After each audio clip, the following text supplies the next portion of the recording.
ഇതിനിടയിൽ ഇന്നൊരു മഴക്കെടുതി ദുരന്തം കൂടി നമുക്ക് റിപ്പോർട്ട് ചെയ്യേണ്ടി വരുന്നു. പത്തനംതിട്ടയിൽ നിന്നാണത്.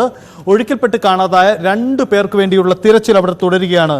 ശശി നാരായണൻ നമുക്കൊപ്പം ഉണ്ട്. ശശി, എന്താണ് അവിടുത്തെ സാഹചര്യം? ഈ തെരച്ചിൽ നടപടികളിൽ എന്തെങ്കിലും പ്രതീക്ഷ നൽകുന്നുണ്ടോ? സജിത്തെ, ഇന്നലെ ഒഴുക്കിൽപ്പെട്ട് 3 പേരെയാണ് കാണാതായത്. ഒന്ന് അടൂർ മണക്കാല സ്വദേശി ഗോവിന്ദൻ, പള്ളിക്കൽ സ്വദേശി മണിയമ്മാൾ, അതുപോലെ തന്നെ പത്തനംതിട്ട മണിമലയാറ്റിൽ കുളിക്കാനിറങ്ങിയ അതിഥി തൊഴിലാളി ബീഹാർ സ്വദേശി നരേഷ് എന്നിവരെയാണ് കാണാതായത്. ഇതിൽ മണിയമ്മാളുടെ മൃതദേഹം മാത്രമാണ് കണ്ടെടുക്കാനായത്. അടൂർ മണക്കാല സ്വദേശി ഗോവിന്ദന്റെ കണ്ടെത്താനുള്ള ഗോവിന്ദന്റെയും അതുപോലെ നരേഷിനെയും കണ്ടെത്താനുള്ള തെരച്ചിൽ ഫയർഫോഴ്സിന്റെ നേതൃത്വത്തിൽ വീണ്ടും ആരംഭിച്ചിട്ടുണ്ട്. എന്തായാലും ഈ 2 പേരെ ഒഴുക്കിൽപ്പെട്ട് കാണാതായ സാഹചര്യത്തിലാണ് ഈ തെരച്ചിൽ നടന്നത്.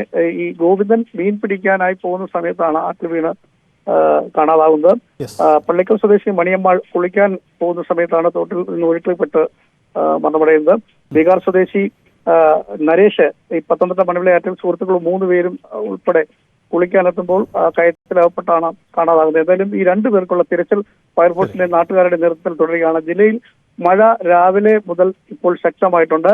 കഴിഞ്ഞ ദിവസം രാത്രിയിലും പുലർച്ചെയും മഴ പത്തനംതിട്ട ജില്ലയിലായിരുന്നു. പക്ഷേ ഇപ്പോൾ വീണ്ടും മഴ ശക്തി പ്രാപിക്കുന്ന രീതിയിലാണ് ഇപ്പോൾ ഉള്ളത്. പല സ്ഥലങ്ങളിലും, അത് വനമേഖല അടക്കമുള്ള മേഖലകളിൽ ശക്തമായ മഴ ലഭിക്കുന്നു എന്നുള്ള വിവരം നമുക്ക് ലഭിക്കുന്നു. എന്തായാലും നദികളുടെ ജലനിരപ്പുകളും കാര്യമായ രീതിയിൽ ഉയർന്നിട്ടില്ല. പക്ഷേ മണ്ണിടിച്ചിലും അതുപോലെ തന്നെ ഉരുൾപൊട്ടലും സാധ്യതയുള്ളതിനാൽ ജാഗ്രതാ നിർദ്ദേശം ഇപ്പോഴും തുടരുകയാണ്. കഴിഞ്ഞ 2 ദിവസമായി റെഡ് അലർട്ടാണ് പത്തനംതിട്ട ജില്ലയിലുള്ളത്.